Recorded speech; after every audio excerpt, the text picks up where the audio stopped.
제가 지금 굉장히 놀라고 있습니다. 오기 직전까지 목소리가 제대로 안 나왔는데 강단에 서니까 목소리가 나와요. 하나님께 영광 올려드립니다. 주님께만 영광 올려드립니다. 요즘에 특별히 제가 절실하게 느끼고 있습니다. 목회는 목사 제 힘으로 하는 것이 아닙니다. 제 힘이 다 빠질 때, 목소리도 오히려 안 나올 때 하나님만 의지하게 되고, 목소리가 오늘 새벽에 안 나오니까 이제 앞으로 나 목소리 안 나오면 어떡하지? 이런 생각이 들면서 기도를 막 하게 되고, 또 하나님께서 반드시 또 회복시켜 주시리라 또 이렇게 간절히 기도할 때, 또 오늘 정말 목소리가 안 나와서 걱정했는데 강단에 서서 할렐루야 하니까 목소리가 나와서 제가 놀랐어요. 하나님께 영광 돌리고 모든 것 하나님께 맡겨드립니다. 오늘 이 말씀, 오늘 사도행전 말씀은 참 하나님의 은혜가 넘칩니다. 오늘 말씀에 이 성경 이 전체에 있어서 오늘 말씀에 나오는 한 장면을 한번 상상해 보시기를 바랍니다. 오늘 함께 읽은 말씀 중에 이 한 절의 말씀에 나오는 이 장면은 온 구약 성경, 예수님께서 복음을 전하실 때에 그 모든 시대의 사람들조차 마음으로 품었던 모든 사람들이 다 예수님께로 나아오는, 예수님께로 돌아오는 그 장면을 그리고 있었던 거예요. 그런데 그 장면이 지금 일어나고 있는 거예요. 우리 같이 한번 볼까요? 5장 14절입니다. 오늘 말씀의 14절을 같이 한번 읽어보겠습니다. 시작.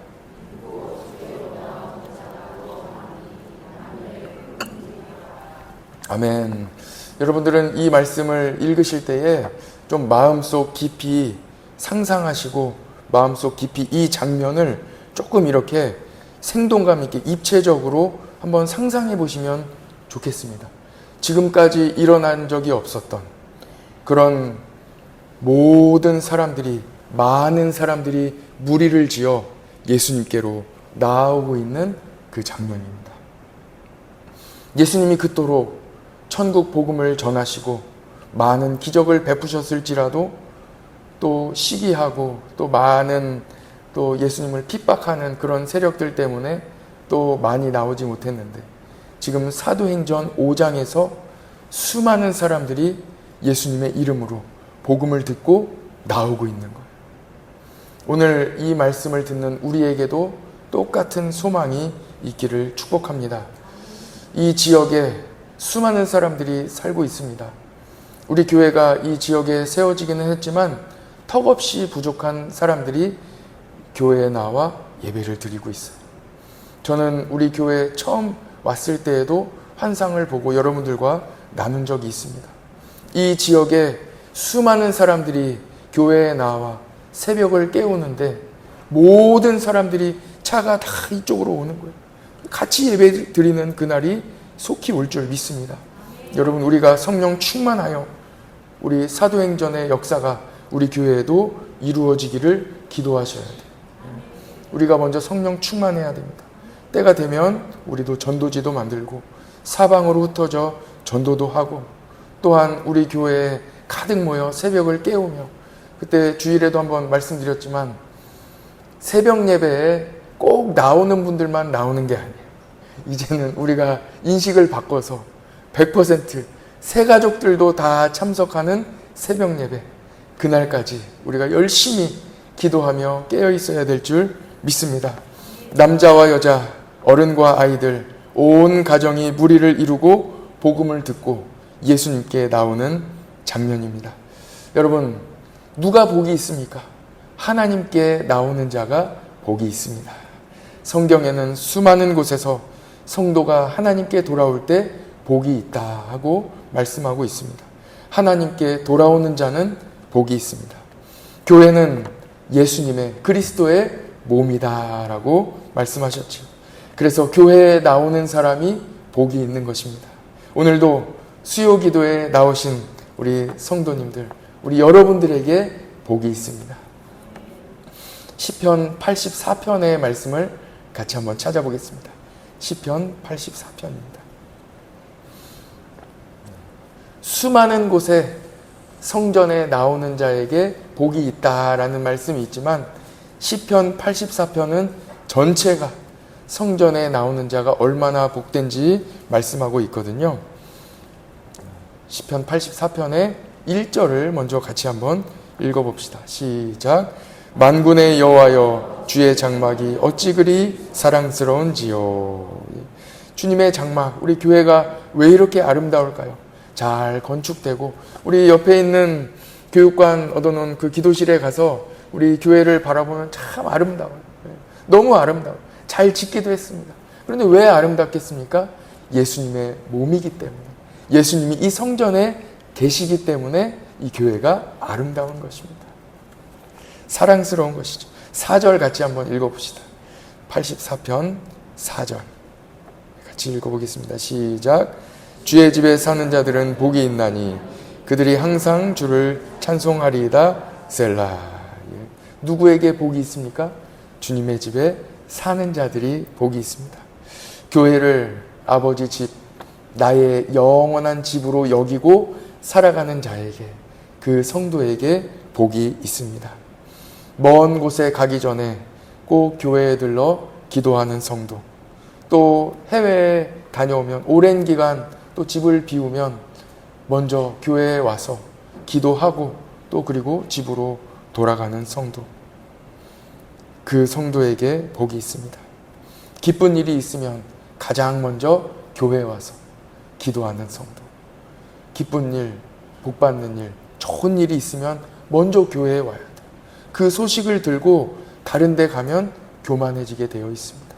이 거품과 같이, 이 모든 이 구름과 같이, 이 별거 아니잖아요. 세상에 받는 복이 아무것도 아닌데 승진했을 때, 또 돈을 많이 벌었을 때, 또는 어떤 일이 잘 되었을 때, 계약이 성사되었을 때, 누군가 좋은 만남을 갖게 되었을 때 성전에 먼저 와서 기도해야 돼요.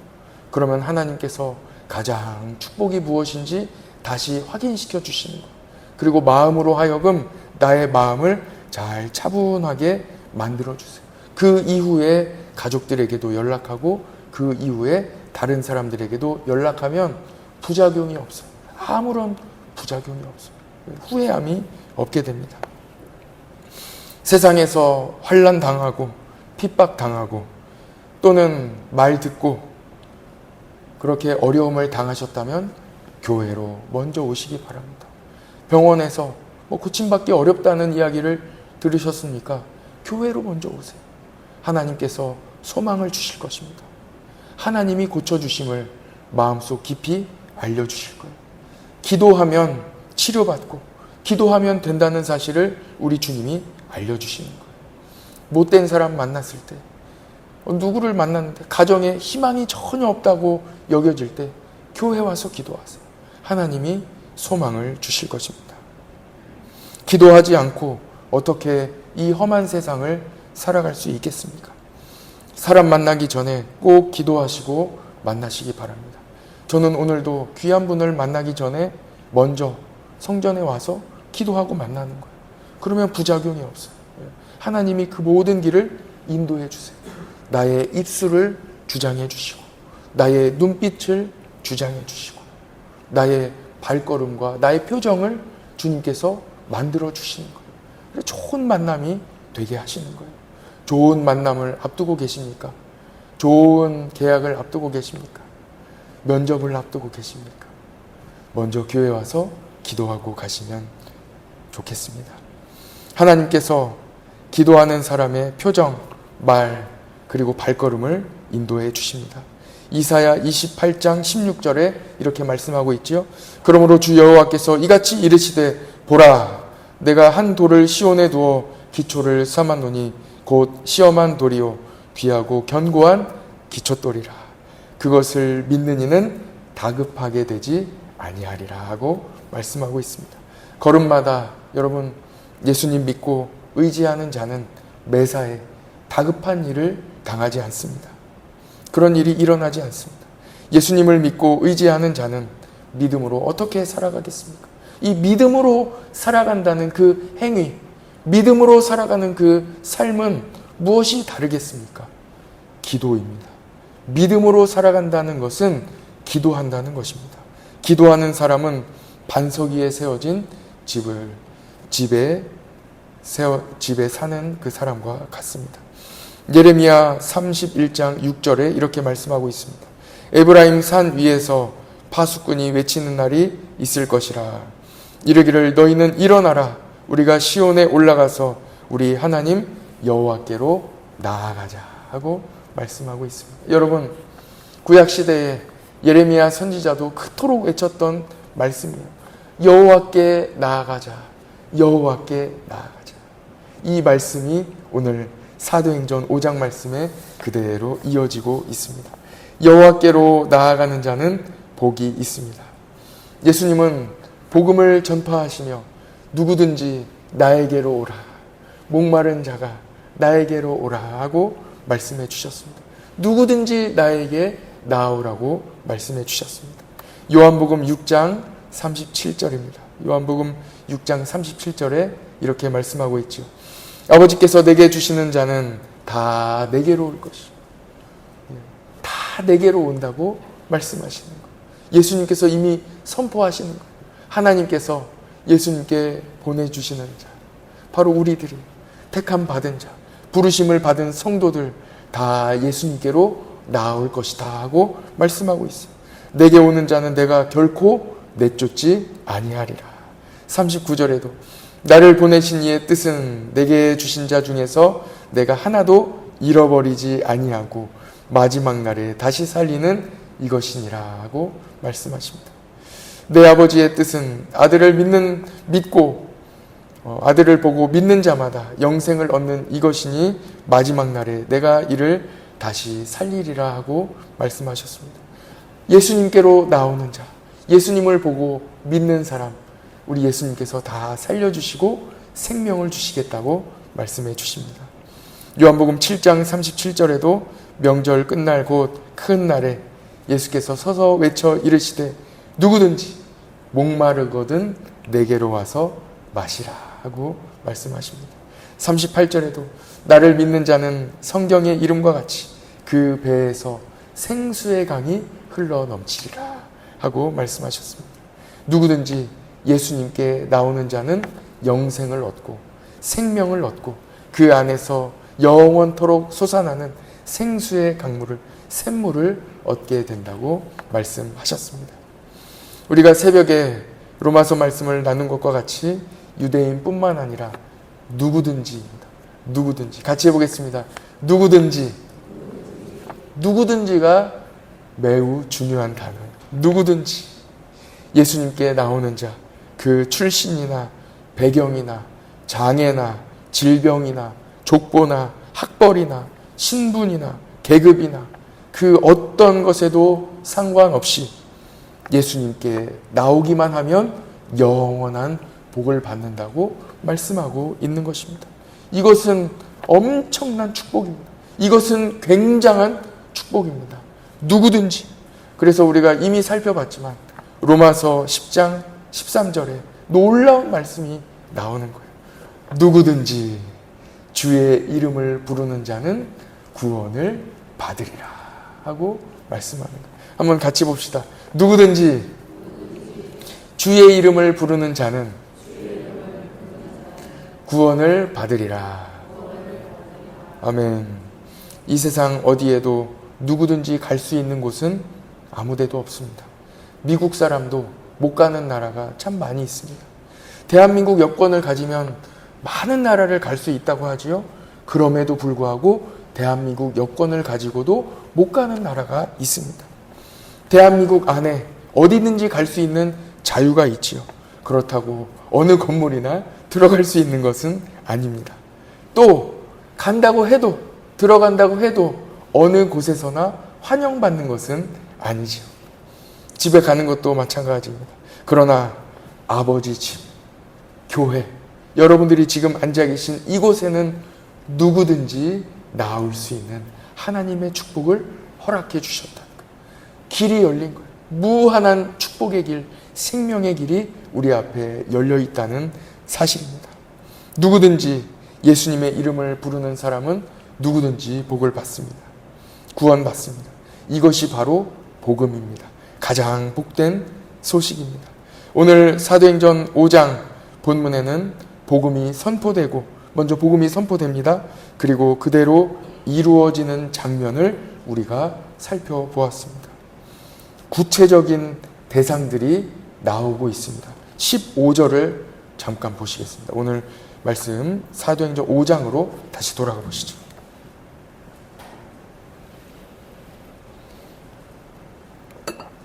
사도행전 5장으로 돌아가셔서 15절을 한번 눈으로 봐보세요.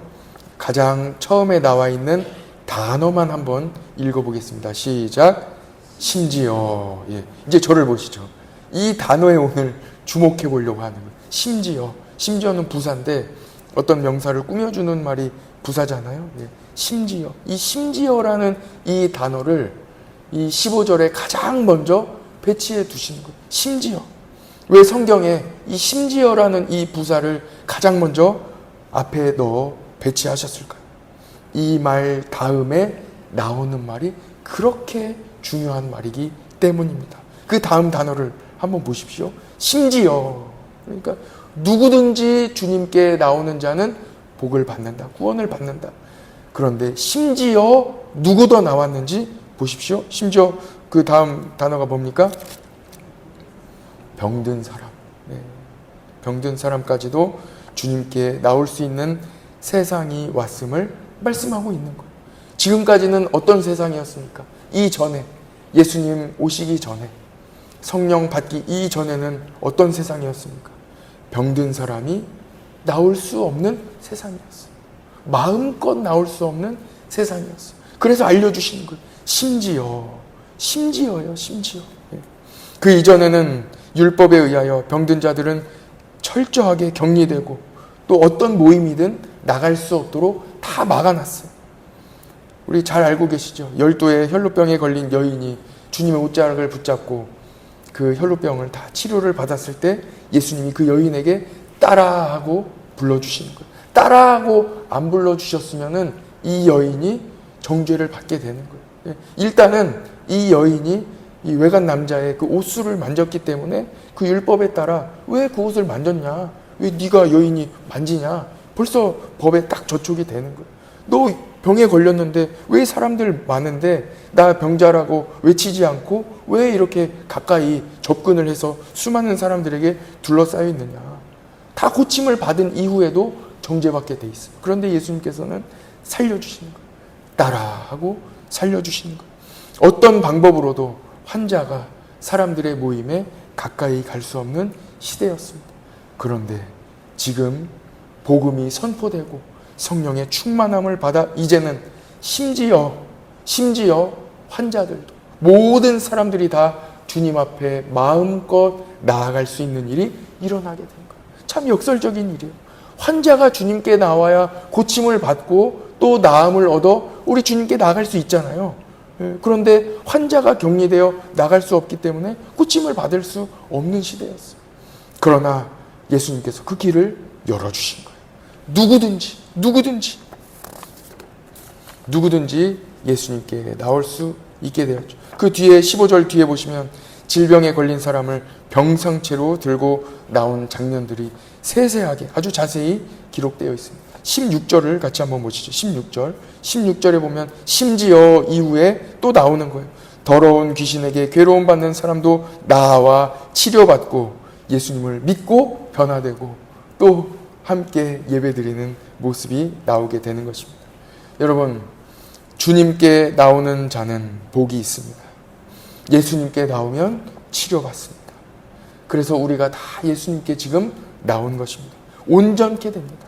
누구든지 나올 수 있는 거예요. 여러분, 마음이 어려우십니까? 주님께 나오십시오. 주님이 치료해 주십니다. 질병으로 고통 중에 있습니까? 예수님이 치료해 주실 것입니다. 이사야 55장에 오라 너희 목마른 자들아 돈 없이 값 없이 와서 포도주와 젖을 사라 하고 말씀하고 있죠. 로마서에도 똑같이 나옵니다. 우리가 값 없이 은혜를 받았다. 값 없이 죄사함을 받아 은혜를 받았다고 로마서에 우리가 그렇게 여러 번 말씀을 나누지 않았습니까? 이번 주 새벽에 나누기 시작한 고린도 전서의 말씀도 이와 같습니다. 악인은 악한 길을 가고 불의한 자는 불의한 길을 갑니다. 그러나 성도는 모든 것을 다 버리고 누구에게로 갑니까? 오직 예수 그리스도, 예수님께로 나아가는 것입니다. 그 길에 예수님께 모든 좋은 것이 다 있기 때문입니다. 우리는 예수님 한 분이면 됩니다. 누구든지 나올 수 있는 것입니다. 지금부터는 그 다음 절에 있는 내용을 나눌 것입니다. 17절 말씀, 17절, 18절 말씀인데요. 17절 말씀, 대제사장과 그와 함께 있는 사람 즉 사두개인의 당파가 다 마음에 시기가 가득하여 일어나서, 이 두 절의 말씀만 잠깐 나누고 말씀을 마무리하겠습니다. 여러분 저를 보십시오. 오늘 말씀의 핵심은 누구든지 나올 수 있다는 거예요. 그 말씀 때문에 결국 가장 큰 수혜를 입은 사람이 누구입니까? 우리예요, 우리. 동방의 가장 끝나라에 있는 이방인 중에 이방인, 우상숭배에 가득한 나라, 그 가운데 있던 우리가 예수님을 믿게 되어 이렇게 복을 받게 되었습니다. 가장 복받은 자들이 누구든지 나올 수 있는 거예요. 그런데 누구든지 나올 수 있는 이 멘트를, 이 복음의 이 메시지를 제일 불편해하는 그 세력이 누구겠습니까? 사탄이에요. 사탄은 한 사람이라도 예수님께 나아가지 못하도록 막아야 되기 때문에 그런 것이에요. 누구든지라는 말이 가장 불편한 것입니다. 에베소서 6장에 우리들의 싸울 것은 혈과 육이 아니요 악한 영, 사탄이라고 말씀하고 있는데, 사탄은 어떻게 해서든 구원받은 성도를 제한하기 위하여 조건을 내거는 거예요. 이 누구든지가 마음에 안 들어요. 그래서 어떻게든 조건을 내거요. 그리고 그와 동조하는 사람들에게 시기하는 이 마음의 가라지를 뿌려버리는 거예요. 대제사장들과 그와 함께 속해 있는 사두개인들에게 이 가라지를 뿌려버려요. 그래서 그 마음에 시기심이 가득하게 일어났습니다. 마음에 시기가 가득합니다. 시기에 사로잡혀 있습니다. 시기는 비교로부터 시작됩니다. 그래서 혹시 우리 마음에 비교하기 시작하는 마음이 있다면 눈물로 속히 기도해야 합니다. 비교가 질투로 발전합니다. 비교가 질투로 발전하면 그때는 돌이키기 힘듭니다. 질투는 바로 시기로 발전하고 시기는 미움과 동의어와 같습니다. 그러니까 시기한다 그럼 미움이에요. 한 사람이라도 미워하는 마음이 있어 보십시오. 잠이 안 와요. 얼마나 마음이 힘든지 모릅니다. 잠언 말씀, 이번 주 중에 읽고 계신 잠언 말씀에 읽으셨는지 모르겠습니다. 4장에 나옵니다. 잠언 4장에 보면은 이런 말씀이 나와요. 이 마음이 육체의 건강과 연결되어 있다 하는 말씀이다. 모든 지킬 만한 것 중에 더욱 내 마음을 지키라. 생명의 근원이 이에서 남이니라. 말씀하고 있는 거예요. 여러분 잠언 4장 말씀을 집에 가셔서 다시 한번 묵상해 보시기 바랍니다. 그런데 잠언 말씀을 읽어보면요, 이 시기하는 마음, 미움이 어디로부터 시작되냐면 바로 입에서부터 그리고 눈에서부터 시작된다고 잠언 말씀에 써 있어요. 왜 그렇겠습니까? 보십시오. 24절에 나오는데 구부러진 말을 내 입에서 버리며 삐뚤어진 말을 내 입술에서 멀리하라. 25절에 내 눈은 바로 보며 내 눈꺼풀은 내 앞을 곧게 살펴. 여러분 사탄은요, 눈을 이용하여 먼저 보게 하는 거예요. 무엇을 보게 합니까? 서로 다른 것을 보게 해서 비교하게 만들어요. 비교하는 이 렌즈로 바꿔버립니다. 서로 다른 것을 비교하게 만들어버립니다. 그래서 우리는 늘 기도해야 합니다. 비교하는 눈이 아니라 사랑의 눈, 축복과 감사의 눈이 될 수 있도록 기도하시기 바랍니다. 입에서 비교하는 말이 나오는 순간 그 비교하는 말이 바로 바뀌어버려요. 비교하는 말이 불평과 불만으로 바로 바뀌어버려요. 이거는 시간이 필요 없어요. 비교하는 말이 나오는 순간 그 말은 바로 불평과 불만입니다. 순식간에 완전 동시에 일어납니다. 그러므로 우리는 말도 비교하는 말 하면 안 되고 감사의 말, 믿음의 말을 하도록 늘 기도해야 합니다. 누구든지 이 누구든지가 얼마나 중요한지, 이 누구든지가 바로 복음이에요. 누구든지 예수님 믿어 구원받을 수 있다는 것입니다. 정확히 말씀드리면 이것이 바로 하나님의 뜻이고 예수님께서 이 땅에 오신 목적입니다. 요한복음 3장 16절에 그대로 나옵니다. 하나님이 세상을 이처럼 사랑하사 독생자를 주셨으니 이는 그를 믿는 자마다요. 아무런 조건이 없어요. 이는 그를 믿는 자마다 멸망하지 않고 영생을 얻게 하려 하심이라 하고 말씀하는 거예요. 예수님이 오신 목적이 누구든지 예수님께 나올 수 있기 때문에 동방의 끝에서 태어난 우리 여러분들도 예수님을 믿게 되었습니다. 그러므로 어떤 어려움도 믿음으로 넉넉히 감당하시고 우리의 눈과 입은 오직 감사와 찬양만 가득하시기를 축복합니다. 예, 우리 옆에 계신 분과 한번 실습해 봅시다. 감사합니다 하고 얘기해 봅시다. 감사합니다. 예, 감사합니다. 예, 다 잘 나오시죠? 예, 감사합니다. 다들 친하게 지내시기 바랍니다. 저도 감사합니다. 기도하고 마치겠습니다.